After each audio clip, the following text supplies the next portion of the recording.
अस्सलाम वालेकुम नाज़रीन, मैं हूं असाम दुरानी और आप देख रहे हैं प्रोग्राम स्टेट अफेयर्स। नाज़रीन, अगर आप पूरी दुनिया की बात करते हैं और पाकिस्तान की बात करते हैं तो यहाँ पे हर जगह पे एक ही शोर गोगा है और वो है अमेरिकन इलेक्शन। पाकिस्तान के तमाम तर जो हमारे इलेक्ट्रॉनिक मीडिया है, हमारा सोशल मीडिया है, हमारा प्रिंट मीडिया है, वहाँ पे एक ही चीज़ जो है उसकी बार बार गर्दान हो रही है कि आने वाले दिनों में आज के दिन का जो रिज़ल्ट आएगा, जो वहाँ पे अमेरिका में वोट कास्ट किए जा रहे हैं, उसका जो रिज़ल्ट आएगा वो रिज़ल्ट जो है वो इस बात का तयन करेंगे कि आने वाले 4 साल के लिए पूरे दुनिया का चौधरी या चौधरैन कौन होगी। अब तो ये वक्त आएगा तो पता लगेगा जब वोटों की गिनती जो है प्रॉपर तरीके से शुरू की होगी। तो फिर हम देखेंगे कि कमाला हैरिस जो है या वो चौधरैन बनती हैं या डोनाल्ड ट्रंप जो हैं वो पूरी दुनिया के चौधरी के तौर पे हमारे सामने आते हैं।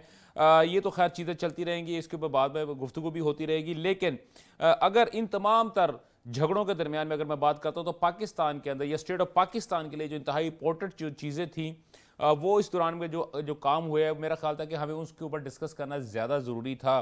जिसमें सबसे पहले अगर मैं बात करता हूँ तो कौमी असम्बली और सेनेट में हुकूमत ने या हुकूमत के जो इत्तेहादी है, इत्तेहादी हुकूमत ने एक दफ़ा फिर बाजी मार ली। कवानीन की बौछार हो गई, भरमार हो गई। बहुत सारे कवानीन जो थे वो यक जुम्बश कलम जो थे वो मंजूर हुए, उनके तरामीम जो थी उनको मंजूर किया गया। 26वें आइन के जो आइनी जो तरामीम थी उसके फ़ौरन बाद में बहुत सारे ऐसे कवानीन जो थे वो सामने लेके आए गए जो कि उसको और ज़्यादा कंक्रीट कर रहे हैं, कंसील कर रहे हैं। जिसमें अगर मैं देखता हूँ तो मोटी मोटी अगर मैं बात करता हूँ तो चीफ जस्टिस ऑफ पाकिस्तान के बाद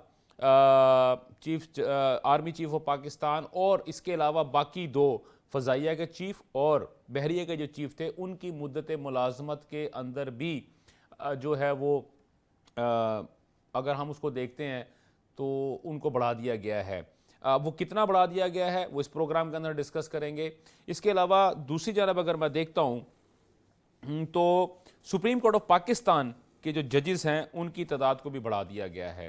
मतलब ये कि इस वक्त वहाँ पे जितने भी जजेस हैं उनकी तादाद को बढ़ाकर वो तकरीबन 34 के ऊपर जा चुकी है और इस्लामाबाद हाई कोर्ट के जजेस की तादाद भी 9 से 12 करने का बिल जो है वो कसरत राय से मंजूर कर दिया गया, जिसकी मंजूरी कायम मकाम सदर पाकिस्तान यूसुफ रज़ा गिलानी साहब ने जो थी अपने दस्तखत करके उसको कानून की शक्ल दे दी गई है।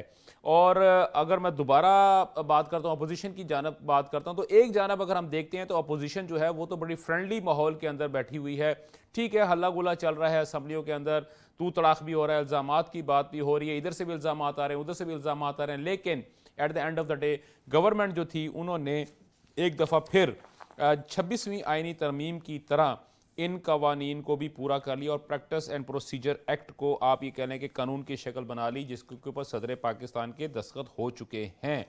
इन तमाम चीज़ों पर जो है वो गुफ्तगू करने के लिए आज हमें स्टूडियो में ज्वाइन किया है मैडम रुशिदा लोधी साहबा ने। मैडम रुशिदा लोधी साहबा जो है वो मेंबर पंजाब बार कौंसल हैं। इसके अलावा वो मुस्लिम लीग नून की जानब से जो है वो मेंबर सूबाई असम्बली भी हैं और उसके साथ हमें वीडियो लिंक पे हमें ज्वाइन किया हुआ है इंजीनियर मोहम्मद नबी साहब ने। इंजीनियर मोहम्मद नबी साहब जो है JUI के रहनुमा है और JUI को रिप्रेजेंट करते हैं। उसके साथ साथ हमें उमर सिद्दीकी साहब ने टेलीफोन लाइन पे हमें ज्वाइन किया है। उमर सिद्दीकी साहब साबिक तर्जमान तहरीक इंसाफ हैं और वो लाहौर से ताल्लुक़ रखते हैं और वो लाहौर की मैनेजमेंट को या लाहौर की रिप्रेजेंटेशन करते रहे हैं, लेकिन अभी भी वो रहनुमा है तहरीक इंसाफ के।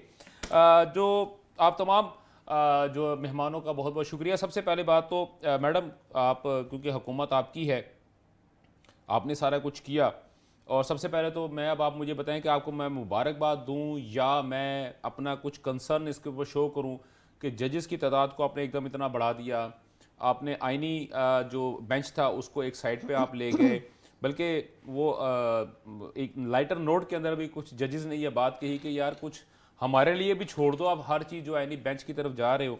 तो ये जो अभी आपने जो कवानीन आपने जो नए जो कवानीन हैं आपने फाइनल किए हैं, तो आप किस रीज़न से आपने इन कवानीन को इम्प्लीमेंट किया है, इसकी कोई एक या दो कुछ सॉलिड रीजंस बता दें बीइंग एंड प्रैक्टिसिंग लॉयर के। बिस्मिल्लाहिर्रहमानिर्रहीम। हसाम, आपका बहुत शुक्रिया और AGN चैनल का भी बहुत शुक्रिया कि आपने अपने प्लेटफॉर्म से मुझे अपनी बात करने का मौका दिया।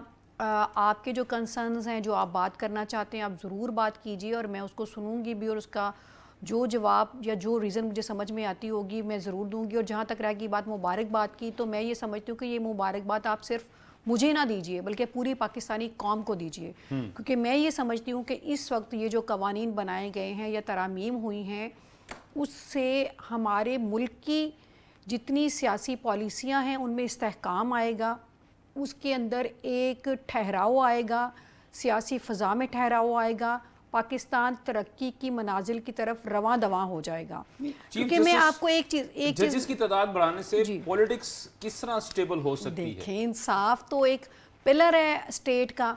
जिस मुल्क में प्रॉपर अंदाज में इंसाफ नहीं हो सकेगा, उस मुल्क में तरक्की की आप उम्मीद भी कैसे रख सकते हैं? अब अगर आप जजेस की बात करें, देखिए अब तरामीम की अगर मैं बात करूं तो मैं इसमें आपको एक चीज़ कहना चाहूँगी कि जो कानून साजी है ना, कानून साजी कभी भी हवा में मुअल्लक नहीं रह सकती। कानून साजी एक मुसलसल अमल का नाम है जो वक्त और हालात के मुताबिक, वक्त की अहम ज़रूरत है कि उसको वक्त के तकाज़ों के मुताबिक उसमें तरामीम की जाए, उसको ढाला जाए और उसमें बेहतरी लाई जाए। अब रहेगी बात, आप फरमा रहे हैं कि जी जजेस कहते हैं लाइटर मूड में कि जी अब हम क्या करेंगे, तो उनके पास तो खुला मैदान था, उस वक्त उन्होंने कुछ क्यों नहीं किया? 128वें नंबर पर क्यों बैठे हुए थे दुनिया में वो? 129वें नंबर हाँ, 129वें नंबर पे क्यों बैठे हुए थे वो? उस वक्त कुछ करके दिखा देते। अब हम उनको तो एक तरह से कुशन दिया गया, मैं ये समझती हूँ कि ताकि जो एक आम इंसान है वो एक अदालत के अंदर जाए तो वो भी इंसाफ ले। जो साल हा साल से मुकदमात पेंडिंग हैं, ज़ेर इल्तवा हैं, उन मुकदमात की बारी आए, एक आम इंसान को इंसाफ मिले और अदालतों के अंदर काम को होता हुआ नज़र आए और इंसाफ होता हुआ नज़र आए। इसलिए ये आइनी बेंच बनाया गया है, ताकि आइनी बेंच कॉन्स्टिट्यूशनल जो केसेस हैं, पटिशन्स हैं, उनको देखे और बाकी अदालतें आम आदमी के मुकदमात को देखें। ठीक हो गया। उमर सिद्दीकी साहब हमारे साथ मौजूद हैं जी टेलीफोन लाइन पे? जी मौजूद है।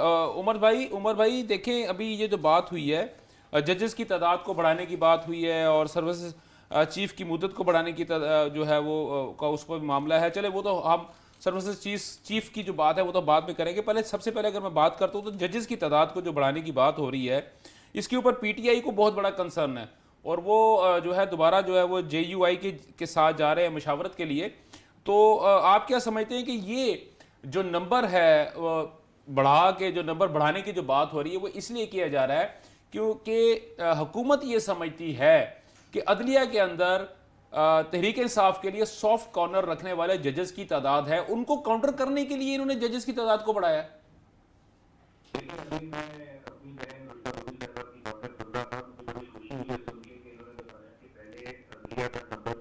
एक सौ 39वां नंबर था। 129वां सर, 39वां तो कभी भी नहीं रहा सर। 129वां नंबर था। तो मुझे बड़ी खुशी हुई है सुन के कि माशाल्लाह नंबर 1 पे आ चुकी हुई है हमारी अदलिया। काजी भाई साहब के दौर से ही आ गई थी बल्कि। तो अब वो बल्कि उन्होंने ये कह दिया है कि जी नंबर 1 के आगे कोई नंबर नहीं है, तो वो नंबर हम क्रिएट कर रहे हैं, तो फिर इंशाल्लाह उस पर रख देंगे आप लोगों को। सही। दूसरी बात ये है कि मुझे ये भी बड़ी खुशी हुई सुन के कि इन्होंने कहा कि तादाद बढ़ाई जा रही है ताकि इन लोगों के फायदे हो सकें। जाहिर सी बात है, मेरी बहन है, मैं तो चाहता हूँ कि इनका फायदा हो, क्योंकि आईनी तरमीम बड़े शौक से करने तो ये लोग गए थे, लेकिन वो इनको लगा कि तो उल्टी पड़ने लगी है हमें। इन्होंने फिर क्या किया कि जस्टिस मंजूर अली शाह ने लाहौर हाई कोर्ट से कुछ जजेस मांगे इजाफी, जिसको मैं ये नहीं कहता कि बड़ा अच्छा फैसला था, चलें, लेकिन अगर ये इजाफी एडॉक जजेस हायर कर सकते हैं तो ठीक है। ये तो इंटरव्यू पोस्टिंग होनी थी, तो इन्होंने उसके काउंटर में फौरन ही इन्होंने ये वाला फैसला कर लिया कि जी ताकि अक्सरियती राय इनके साथ हो जाए। तो ये साहब आपने खुद ही अपने सवाल के अंदर ही अपना जवाब खुद ही दे दिया, तो मैं इसमें क्या बोलूँ आगे। नहीं, इसका मतलब ये है, इसका मतलब उमर भाई, इसका मतलब ये है कि वाकई ही अदलिया के अंदर डिवीजन है और आपके जजेस जो हैं उनके नंबर्स डिफरेंट हैं, वो मेजोरिटी के अंदर हैं, और वो जजेस जो कि आपकी जमात से डिफर करते हैं उनके नंबर कम हैं। देखें, अब इसको मैं अगर डिफाइन करने पे आऊंगा ना आसाम भाई, तो आपने मुझे 2 मिनट देने हैं सर, ठीक है? Floor is yours, floor is all yours sir. बस ठीक है। अब देखें, अब इस तरह से है कि मैं नहीं कहता कि अक्सरियती राय हमारे पास होनी चाहिए या इनके पास होनी चाहिए, ये इनका गुमान है कि अक्सरियती राय किसके पास है। हमने तो किसी जज की बात ही नहीं की। राना सनाउल्लाह साहब से सर पूछा क्यों गया नहीं है की टॉक सर? के सर ऊपर। आपने मंसूर अली नहीं शाह नहीं साहब के नहीं, बारे में सर थोड़ी कंपेन की है सर, आपने बंदयाल नहीं साहब नहीं के बारे सर में सर थोड़ी इस तरह कंपेन की है। इस तरह तो सर मैं हम यही कहते सर थे मैं ये तो एक सर, ओपन देखिए, सीक्रेट है, भाई, सारी दुनिया को पता है। साहब भाई उमर होता भाई क्या है, उमर भाई आज तक- उमर आज भाई तक- आप नहीं, सुनिए, सर मैं आप 2 मुझे मिनट छेड़ आपको रहे हैं देने सर, हैं। उमर भाई आप मुझे छेड़ रहे हैं। नहीं नहीं, आपने मुझे अब मुझे 2 मिनट दें ना, 2 मिनट दें मुझे, मैं हाँ। आपको डिफाइन पूरा कर रहा हूँ, उसको डिस्क्राइब करके दूंगा आपको। जी जी देखें, बिल्कुल। सबसे पहली बात ये है कि एक फजलुर रहमान साहब के साथ भी जब मुशावरत हुई थी, सबसे पहली बात क्या हुई थी जिससे वो भी स्टैंड ले रहे थे, वो ये थी कि मंसूर अली शाह साहब सीनियोरिटी पे है तो उनका राइट बनता है, ठीक है। ये बात पीटीआई ने भी की, ये बात फजलुर रहमान साहब ने भी की। अच्छा, उसके बाद मुनीब अख्तर साहब दूसरे नंबर पे आते हैं। चलो, उनको नहीं तो उनका राइट बनता था, ठीक है। उनका राइट भी नहीं इन्होंने दिया उनको, चले इन्होंने तीसरे जज को हायर किया, नो इश्यूज एट ऑल, ठीक है, इनकी मर्जी, हुकूमत है, कर सकते हैं भाई, कर लिया। उसके बाद ऐसी क्या जरूरतें पेश आई कि इन्होंने तरामीम के अंबार लगा दिए, ठीक है। अब मुझे बताएं, राना सनाउल्लाह जो कि सियासी अमूर पे वजीर आजम साहब के मशीर हैं, मैं किसी एक आम MNA MPA की बात नहीं कर रहा, मैं एक सियासी मशीर की बात कर रहा हूँ। उनसे भी पूछा जाता है कि एक तो बड़ी जरूरत को पूरी है, आपने हमको सियासी नहीं समझते हैं, तो जवाब देंगे, कहते हैं कि नहीं वो बड़े काबिल रहते हैं, लेकिन पीछे वाले भी दादी बड़ी करते हैं, ठीक है, मतलब लॉजिक तो ये है। सर नहीं सर, सॉरी मैं छोटी सी बात बताऊं उमर भाई, सर काइंडली कथा कलामी माफ। सर जो जज वो चाहे लोअर कोर्ट का हो या सुप्रीम कोर्ट का हो, जो जज मीडिया में डिस्कस होना शुरू हो जाए सर, इसका मतलब है कि वो एक पार्टी है। सर मैं बीइंग ए जर्नलिस्ट, सर मैं अगर अपनी बात करता हूँ, बीइंग ए कॉमन पर्सन, दुनिया का कोई मुझे एक जज बता दे, किसी सुप्रीम कोर्ट का कोई एक जज बता दे, किसी हाई कोर्ट का एक जज बता दे जो कि मीडिया के अंदर डिस्कस होता हो। सर जो भी बंदा डिस्कस होता है, इट मींस कि वो एक पार्टी है, वो पॉलिटिसाइज आदमी है, उसको मीडिया का शौक है, उसको लाइमलाइट का शौक है। जो शख्स जिसको लाइमलाइट का शौक होगा सर, वो जज के मनसब के लिए सही बैठ सकेगा। सर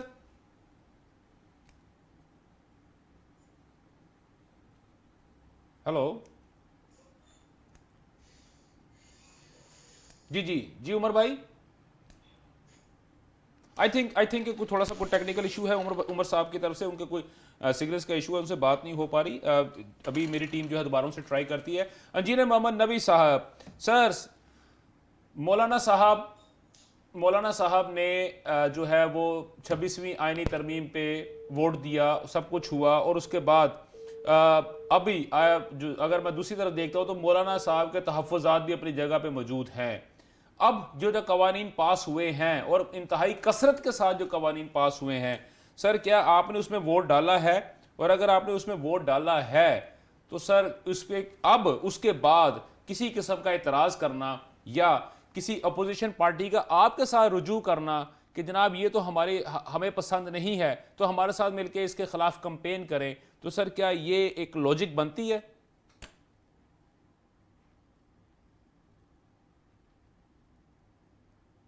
जी नबी साहब की ऑडियो नहीं आ रही मुझ तक। जी नबी साहब कंटिन्यू। जी सर बिल्कुल आ रही, लाउड एंड क्लियर आ रही सर। कट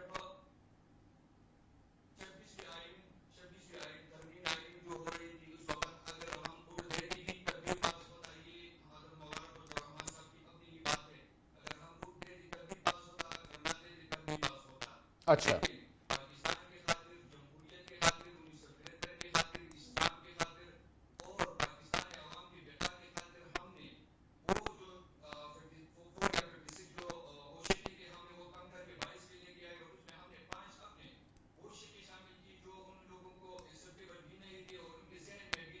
आज ये सूद वाली जो तरमीम थी वो आप ही की जानिब से आई है ना? जी वो जो रुकी गई है हमारे वो मुतालिबे के बाद सब, और इसी तरह जो कॉन्स्टिट्यूशनल कोर्ट बन रही थी वो भी कॉन्स्टिट्यूशन बेंच बन गया।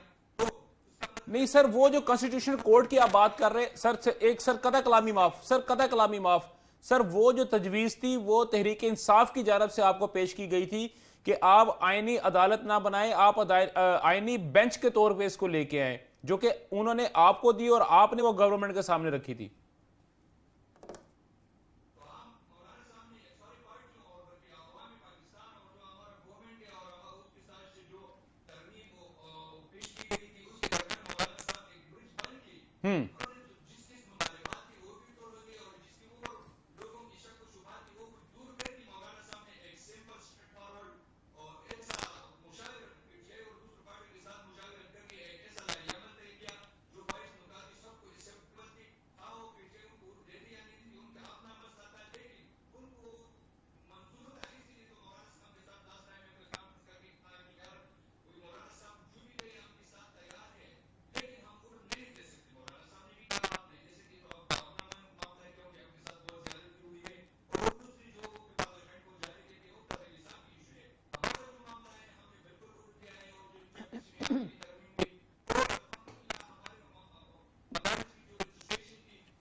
सही सही, आप बिल्कुल बिल्कुल बिल्कुल ठीक कह रहे हैं। बात यह है कि अब तो सारे का सारा जो बोझ है, जो बार है, वो तो नून लीग के कंधों पे आ गया है। जैसे अगर मैं आज की बात करता हूँ तो वो अपना बिलावल भुट्टो जरदारी साहब ने भी जो जुडिशल कमीशन की जो कमेटी है उसके मेंबरशिप से उन्होंने अपना नाम विड्रॉ कर लिया हुआ है।